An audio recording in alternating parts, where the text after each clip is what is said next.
కాకినాడ పోర్టులో రేషన్ బియ్యం అక్రమ రవాణాను అడ్డుకున్న పవన్ కళ్యాణ్ మాజీ మంత్రి పేర్ని నాని మెచ్చుకున్నారు. ఇదే సమయంలో కాకినాడ పోర్టులో 42,000 టన్నుల రేషన్ బియ్యం అక్రమంగా తరలిస్తున్న కెన్స్టార్ నౌకను ఎందుకు తనిఖీ చేయలేదని పేర్ని నాని ప్రశ్నించారు.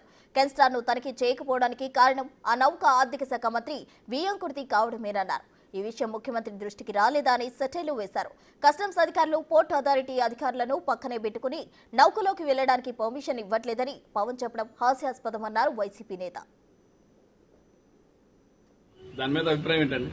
ఆంధ్రప్రదేశ్ రాష్ట్ర ఉప ముఖ్యమంత్రి వారు పవన్ కళ్యాణ్ గారు ప్రాణాలకి తెగించి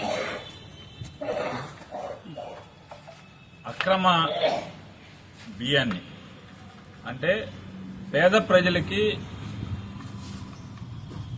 ఆహారంగా వాడుకోవాల్సినటువంటి బియ్యాన్ని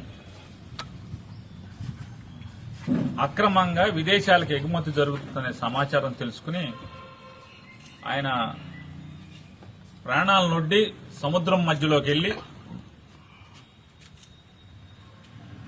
ఒక మంచి ప్రయత్నం చేయటం మనస్ఫూర్తిగా అభినందిస్తున్నాం పవన్ కళ్యాణ్ గారిని వ్యక్తిగతంగా. ఎందుకంటే ఒక మంత్రిగా,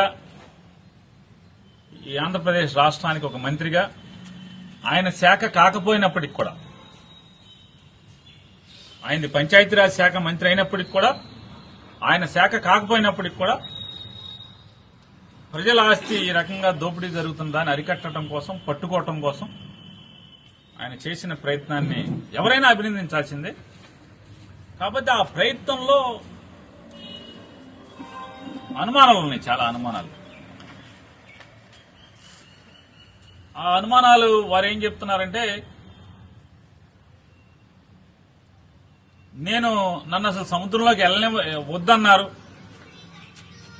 పోర్ట్ వాళ్ళు నాకు సహకరించలేదు, పోర్ట్ అసలు నన్ను పోర్ట్ వాళ్ళు లోపలికి రానివ్వలేదు, పర్మిషన్ ఇవ్వలేదు,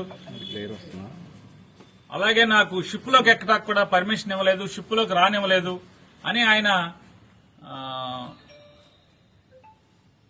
సహజంగా ఆయనకి అనుభవం ఉన్న రంగం కాబట్టి ఆ వీడియోలన్నీ జాగ్రత్తగా షిప్ చుట్టూ గిరగిరా రౌండ్ కొడుతూ ఆ పైన ఆ షిప్ వాళ్ళు పనిచేసే వాళ్ళని చూపిస్తూ, చూసారా వాళ్ళు నన్ను లెక్క చేయట్లేదు, నన్ను లోపలికి రానివ్వట్లేదు, ఇవన్నీ మనందరం వీడియోలు చూసాం.